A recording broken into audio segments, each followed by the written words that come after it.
नमस्कार दोस्तों, मैं अधिवक्ता संदेश मिश्रा आज आपको बताने जा रहा हूं कि भारतीय नागरिक के मौलिक अधिकार क्या हैं और कितने प्रकार के हैं। तो क्या ये किन्हें किन्हें पता है या बहुत सारे लोग ऐसे हैं जिनको नहीं पता कि हमारे अधिकार क्या है। तो फंडामेंटल राइट्स क्या है हमारे, ये बहुत सारे लोगों को नहीं पता है। मौलिक अधिकार तो भारतीय संविधान के इस मौलिक अधिकार को कहाँ से लिया गया है, ये कहाँ से प्रेरित है, आज हम इसके बारे में भी बताएंगे आपको। तो ये बहुत इम्पोर्टेंट है। ये क्वेश्चन भी आते हैं हाई स्कूल और इंटर में भी आते हैं, बच्चों के लिए भी आते हैं, और ये हर नागरिक को पता होना चाहिए। तो मानवाधिकार जो है वो इसी से प्रेरित है, इसी से बना है। तो मौलिक अधिकार क्या, यानी कि मानवाधिकार, हमारे ह्यूमन यानी कि जो हमारे मानव है, जो हमारे व्यक्ति हैं, नागरिक हैं, उनका अधिकार क्या क्या है। तो भारतीय संविधान के भाग 3 अनुच्छेद 12 से 35 में वर्णित मौलिक अधिकार नागरिकों के सर्वांगीण विकास के लिए आवश्यक बुनियादी मानवाधिकार है, जो राज्य के हस्तक्षेप से रक्षा करते हैं। राज्य सरकार जो हस्तक्षेप करेगी कानून में, उससे रक्षा करते हैं। मानव का हनन, मतलब कि श्रम के रूप में जो भी हनन किया जाता है उसका रक्षा होता है। वर्तमान में नागरिकों को 6 मौलिक अधिकार प्राप्त है भारत में, जो न्यायालय द्वारा प्रवर्तनीय है। यह अमेरिका के संविधान से प्रेरित है और इन्हें भारत का मैग्ना कार्टा कहा जाता है, जो कि ये अमेरिका के संविधान से संबंधित है, प्रेरित है, वहां से इसको लिया गया है, कुछ अंश इसके लिए गए हैं। तो भारतीय संविधान के 6 मौलिक अधिकार, फंडामेंटल राइट्स, यानी समानता का अधिकार। पहला कौन सा है? समानता का अधिकार। इसका मतलब क्या है? ये अनुच्छेद के 14 से 18 में वर्णित है। कानून के समक्ष समानता, मतलब ये तो आपका कोई मुकदमा चल रहा है तो उसमें अमीर गरीब कोई भी हो, तो उसमें कानून के नजर में अमीर हो या गरीब सब बराबर है।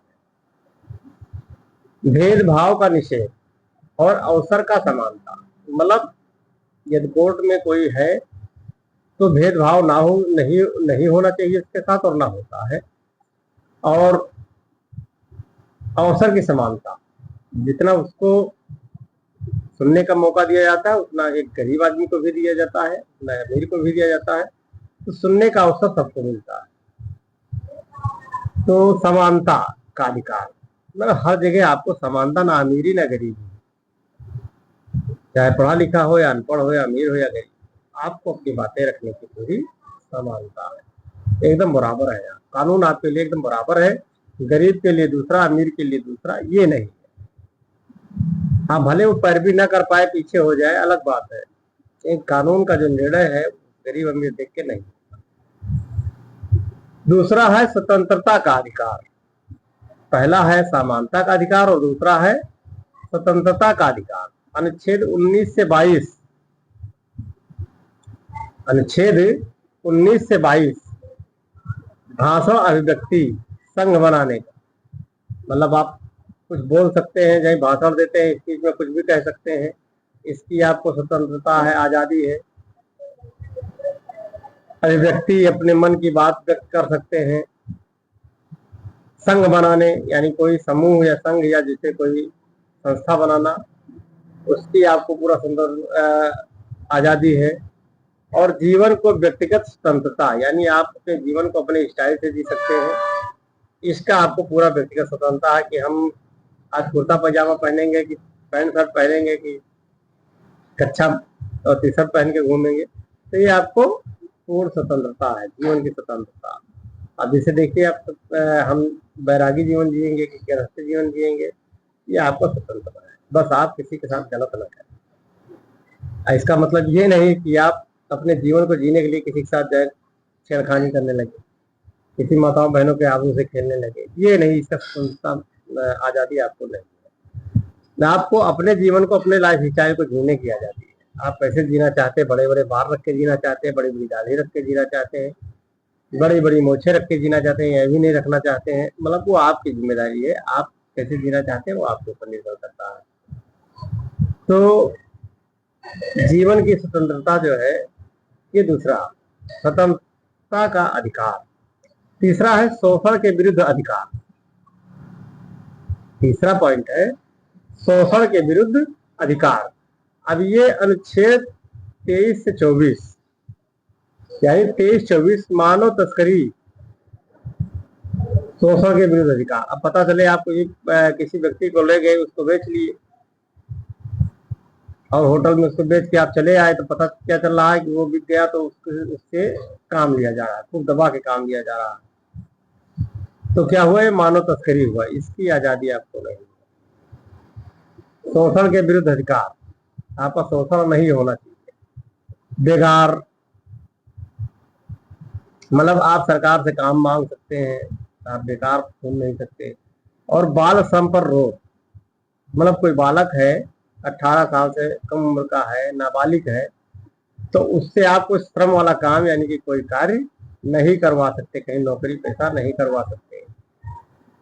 तो उससे क्या है, खेलने और घूमने की आजादी मिलनी चाहिए, उसका शोषण ना किया जाए कि उसको पढ़ने की उम्र में, खेलने की उम्र में आप काम पे लगा दीजिए, ऐसा नहीं। तो उससे आप कोई श्रमिक कार्य नहीं ले सकते, आप उसे मजदूर नहीं बना सकते, किसी बाल को यानी किसी नाबालिग बच्चे को, तो उसको बेच नहीं, किसी का तस्करी नहीं कर सकते, बेगार नहीं हो सकते। तो ये शोषण के विरुद्ध का अधिकार है। चौथा आता है धार्मिक स्वतंत्रता का अधिकार। ये बहुत मेन पॉइंट है, तो ध्यान दीजिएगा। तमाम ऐसे हिंदू मुस्लिम सिख ईसाई लड़ते रहते हैं, कहीं कोई सड़क पे नमाज पढ़ता है तो जाकर हनुमान चालीसा पढ़ने लगते हैं, तो कहीं लंगर सड़क पे होता है तो कोई जाता है ये अपना फंक्शन करने लगता है। तो धार्मिक स्वतंत्रता का अधिकार है, लेकिन किस तरीके से देखिए आज वो बता रहे हैं। अनुच्छेद 25 और 28, किसी भी धर्म को मनाने, मतलब किसी भी धर्म को मनाने का मतलब ये है कि जबरदस्ती आपके ऊपर थोपा नहीं जा सकता कि आप मुस्लिम बन जाइए, आप अपना धर्म परिवर्तन कर लीजिए, आप सिख बन जाइए, आप ईसाई बन जाइए, आप हिंदू बन जाइए। तो ये मतलब आपके ऊपर स्वेच्छा है, आपको धार्मिक स्वतंत्रता का अधिकार है, आप किस धर्म में जाना चाहते हैं वो आप पर निर्भर है। तो आपके ऊपर डिपेंड है, आपके बौद्धिक विवेक पर निर्भर करता है। आपके ऊपर कोई जबरदस्ती नहीं सोच सकता कि आपको ईसाई बनना है, आपको क्रिश्चियन बनना है, तो आपको सिख बनना है, आपको मुस्लिम बनना है, आपको हिंदू बनना है। मतलब ये कोई आपके ऊपर थोप नहीं सकता, आपका निजी जीवन है, आप किस हिसाब से करना चाहते हैं। आचरण करने और प्रचार करने की स्वतंत्रता। अब हम किसी भी, हमारे यहाँ कोई आता है तो उसको हम कुर्सी देते हैं बैठने के लिए या नहीं देते हैं, ये हमारे आचरण के ऊपर निर्भर करता है। कोई बाध्यता नहीं कि हमारे यहाँ आए तो हम उसको बेड लगा के दें, पानी पीने के लिए दें। हमारा आचरण क्या है, हम, हमारा हित है, दुश्मन है, मित्र है, या धोखेबाज, षड्यंत्रकारी, दगेबाज जो भी है, हम उसके व्यक्तित्व पर या उसके आचरण से ही हम अपने आचरण को विशुद्ध करते हैं, या शुद्ध करते हैं, या ये समझिए कि हम उसी के आचरण के अनुसार उसके साथ आचरण करते हैं। तो इसकी भी स्वतंत्रता आपको है। और प्रचार करने की स्वतंत्रता है। यदि आप मान लीजिए कोई स्कूल खोलते हैं तो उसका आप प्रचार कर सकते हैं खूब धड़ल्ले के साथ। कोई मंदिर बनवाते हैं तो उस मंदिर का आप प्रचार करें, कोई गुरुद्वारा बनवाते हैं उसका प्रचार करें, कोई हॉस्पिटल बनवाते हैं उसका प्रचार करें। मतलब कोई प्रोफेशनल उसमें है, जैसे कोई बिजनेस करते हैं, कोई फैक्ट्री है, उसका प्रचार करें, समझ योग्यता है इसका प्रचार करें। तो कहने मतलब प्रचार करने का भी खूब आपको स्वतंत्रता है। बैनर लगवाइए, होल्डिंग लगवाइए, माइक लगवाइए, मतलब आप जिस प्रकार से प्रचार प्रसार अपना कर सकते हैं उसकी आपको पूर्ण स्वतंत्रता है। अब पांचवा क्या है, सांस्कृतिक और शिक्षा संबंधी अधिकार। तो सांस्कृतिक और शिक्षा संबंधी अधिकार अनुच्छेद 29-30, अल्पसंख्यकों की भाषा, अल्पसंख्यकों की भाषा, लिपि और संस्कृति का संरक्षण। क्या चीज हमने कहा, अल्पसंख्यकों की भाषा। तो अल्पसंख्यक जो लोग हैं, जैसे हिंदू बहुसंख्यक में जोड़ा जाता है, हमारे भारत में मुस्लिम अल्पसंख्यक में जोड़ा जाता है।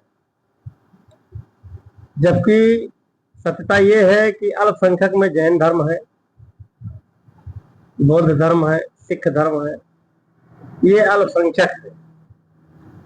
और मुस्लिम अब हमारे यहाँ अल्पसंख्यक नहीं रह गए हैं, बहुसंख्यक हैं, परंतु सरकार के नीतियों की वजह से अभी ये अल्पसंख्यक के दर्जे से बाहर नहीं आए हैं, इसलिए इन्हें अल्पसंख्यक ही माना जाता है। अदर कास्टों को अल्पसंख्यक नहीं माना जाता। हिंदू ही माना जाता है, जैन को, धर्म सिख को, इनको हिंदू ही माना जाता है, जबकि इनका धर्म अलग है। इन्हें अल्पसंख्यक होना चाहिए। मेरा जहाँ तक व्यक्तिगत जो है राय है, ये मेरी व्यक्तिगत राय है, व्यक्तिगत टिप्पणी है कि अब मुस्लिम भारत में अल्पसंख्यक नहीं रह गए और इन्हें अब इस अल्पसंख्यक की विशेष दर्जे से निकालकर बाहर करना चाहिए। और जो भी हैं, जैसे जैनिस्ट हैं, सिख हैं, ईसाई हैं, अब इन्हें इनकी जो है देख करके और इसकी जांच करके, इनकी जो है समीक्षा करके इनको इस सूची में शामिल करना चाहिए, जो वाकई में दबे कुचले और अल्पसंख्यक हैं। जिनकी संख्या कम है उन्हें करना चाहिए। तो अल्पसंख्यक हमारे यहाँ अब अल्पसंख्यक नहीं है, वो बहुसंख्यक हो चुके हैं हिंदुओं की तरह, तो इन्हें उस सूची से बाहर निकालना चाहिए। तो अल्पसंख्यकों की भाषा, लिपि, मतलब उनके लिखने पढ़ने की चीजें, वो उर्दू में लिखते हैं तो उर्दू में लिखें, कोई संस्कृत में लिखता है तो संस्कृत में लिखे। मतलब जो अल्पसंख्यक है वो किस भाषा में लिखना चाहता है, उनकी लिपि क्या है, वो जो है उसकी स्वतंत्रता है। सांस्कृतिक का संरक्षण, अब वो अपने संस्कृति को कैसे आगे बढ़ाएंगे, वो जैसे होता नहीं है कि पहनावा सांस्कृतिक क्या, उनके जैसे बुर्का चलता है, हमारे में साड़ी पहनते हैं, सूट पहनते हैं, तो वो भी उसको, उनको पूर्ण स्वतंत्रता है कि वो कैसे क्या करेंगे। नमाज पढ़ना, अलाउंस करना, विद्यालय जाना, पढ़ाई करना, मदरसे में करवाना हिंदी में, उसकी भी उनको पूर्ण स्वतंत्रता है। तब आ जाते हैं संवैधानिक उपचारों का अधिकार। पॉइंट नंबर 6 क्या है? संवैधानिक उपचारों का अधिकार। क्या है? संवैधानिक उपचारों का अधिकार। अनुच्छेद 32 मौलिक अधिकारों के उल्लंघन पर सर्वोच्च न्यायालय या उच्च न्यायालय में जाने का अधिकार है। संवैधानिक यानी कानूनी उपचारों का अधिकार। मौलिक अधिकार के उल्लंघन, यानी आपका कोई हनन कर रहा है, आपके अधिकारों का कोई उल्लंघन कर रहा है, तो सर्वोच्च न्यायालय या उच्च न्यायालय, हाई कोर्ट, सुप्रीम कोर्ट में जाने का अधिकार आपका बिल्कुल है, खुला है दरवाजा। तो मुख्य तथ्य क्या है इसके? मुख्य तथ्य है मूल संविधान के 7 अधिकार थे। जो मूल संविधान था हमारा, उसमें 7 अधिकार थे, लेकिन 44वें संवैधानिक संशोधन 1978 द्वारा संपत्ति के अधिकार को मौलिक अधिकार की सूची से हटाकर कानूनी अधिकार अनुच्छेद 300 ये बना दिया गया। जो संपत्ति का अधिकार था उसे अब एक कानून बना दिया गया, वो अलग विषय हो गया। तो उसे एक कानूनी अधिकार बना दिया गया। जो संपत्ति का अधिकार है, आपका मालिकाना हक कैसे दर्ज होगा, उसका एक अलग सिस्टम बन गया धारा 300 ए में। अब विलंबन क्या है? आपातकाल यानी इमरजेंसी के दौरान। अब ये बहुत जानने वाली बात है कि निलंबन कब हो जाएगा। आप अपने अधिकारों का, आप अपने मौलिक अधिकारों का प्रयोग कब नहीं करेंगे या कब नहीं कर पाएंगे?